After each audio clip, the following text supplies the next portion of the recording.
Your concern has been that, and I think Jordan shares this, that so much of what is good in our Western developed societies is, at the very least, maintained by maintaining so-called Judeo-Christian values, or the remnants of our past religiosity, and that there is a baby in the bathwater that can be difficult to discern, and we can't empty the tub all at once, and this is very much because there's a zero-sum contest with the religious enthusiasm we see coming from the Muslim world.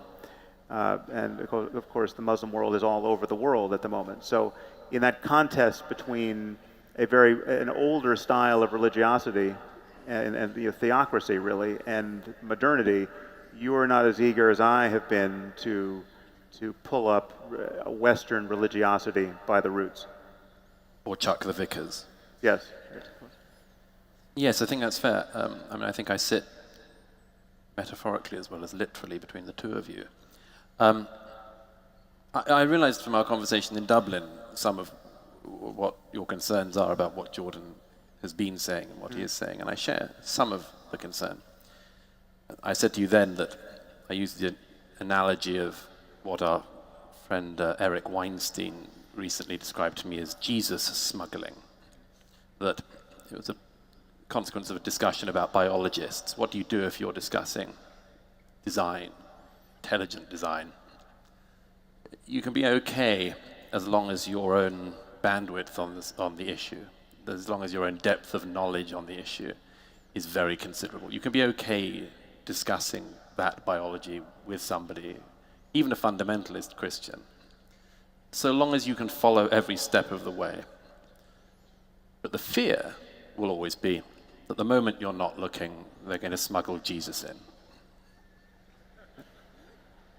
Or they'll wait till the moment that you're not comfortable anymore with the argument, the bit when you're at the very end of your cognitive ability, and then they'll, trust me.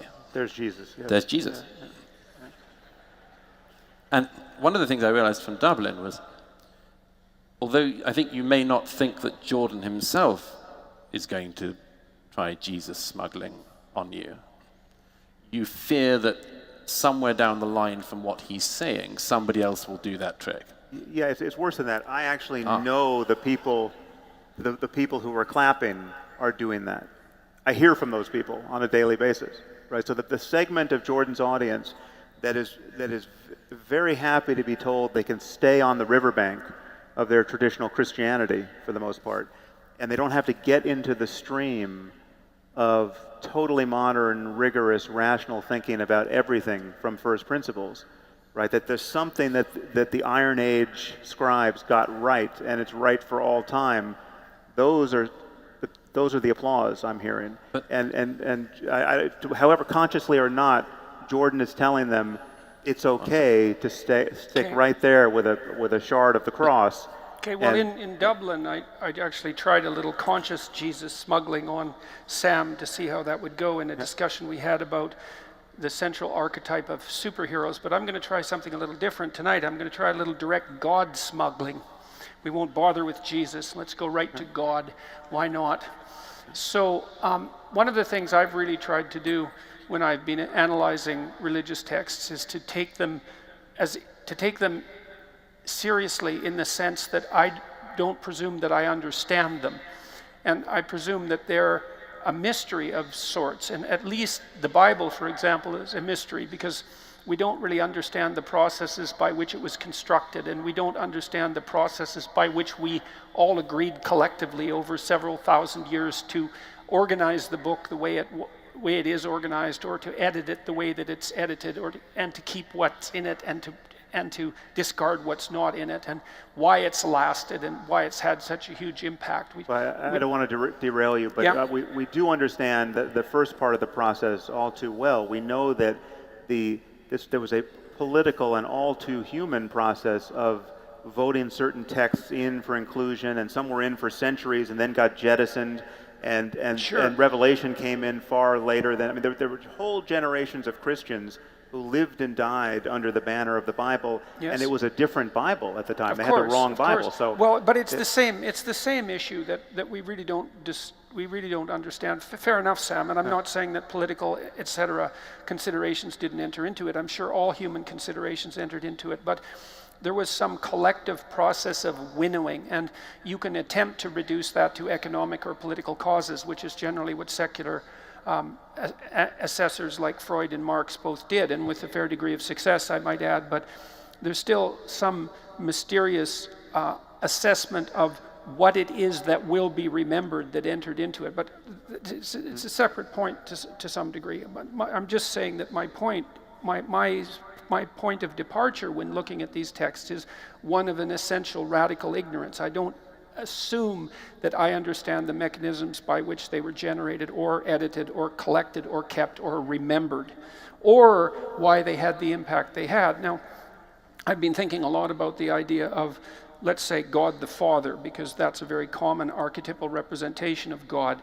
the Father. So I'm going to tell you an experience that I had that I've never really told any audience about.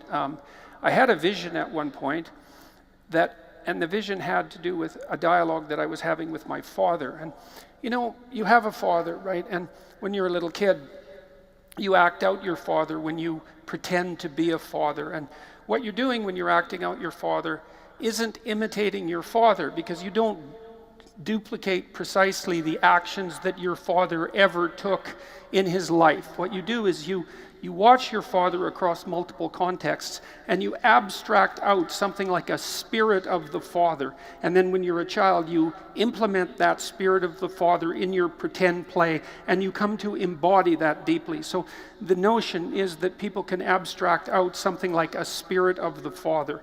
And that's part of our mimetic tendency, which is a very powerful human cognitive tendency. And in this vision, I first started to talk with my father, and I would say more with the spirit of my father, because he wasn't actually there. And I would say it was the wisest part of him. And then that sort of transformed into a discussion that I had with a series of ancestral spirits. And then that transformed itself into a vision of God himself, with whom I had a conversation. And this was a visionary experience.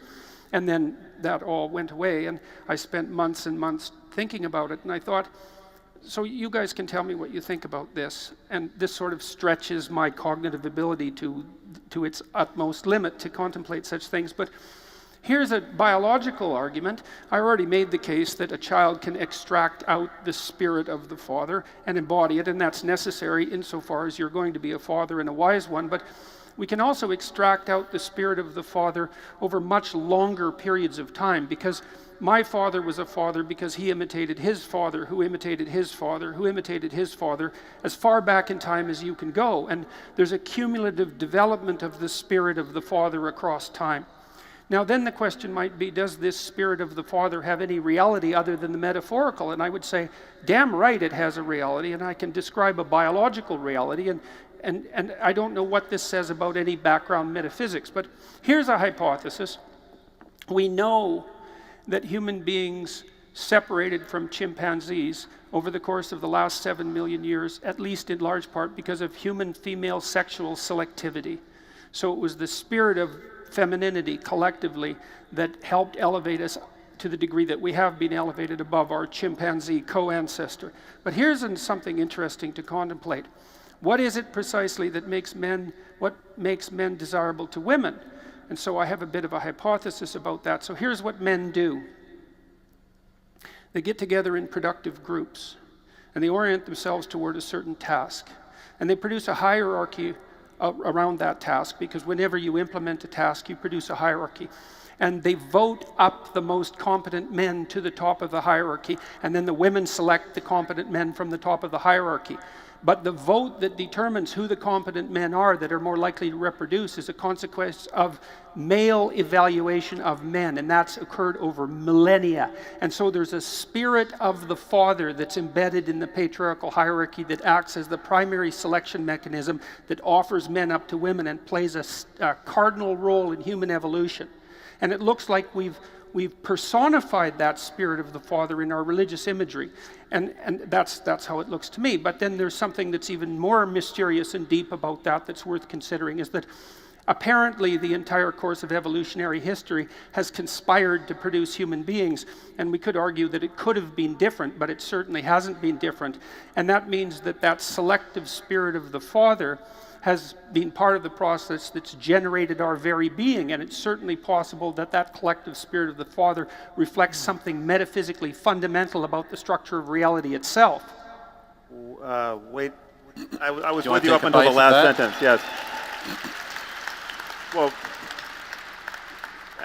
insofar as I agree with virtually all of that, I should say that none of that should give comfort to people who want to hold on to this notion that certain of our books might have been revealed by the creator of the universe. Right? Well, it depends on what you mean by the creator.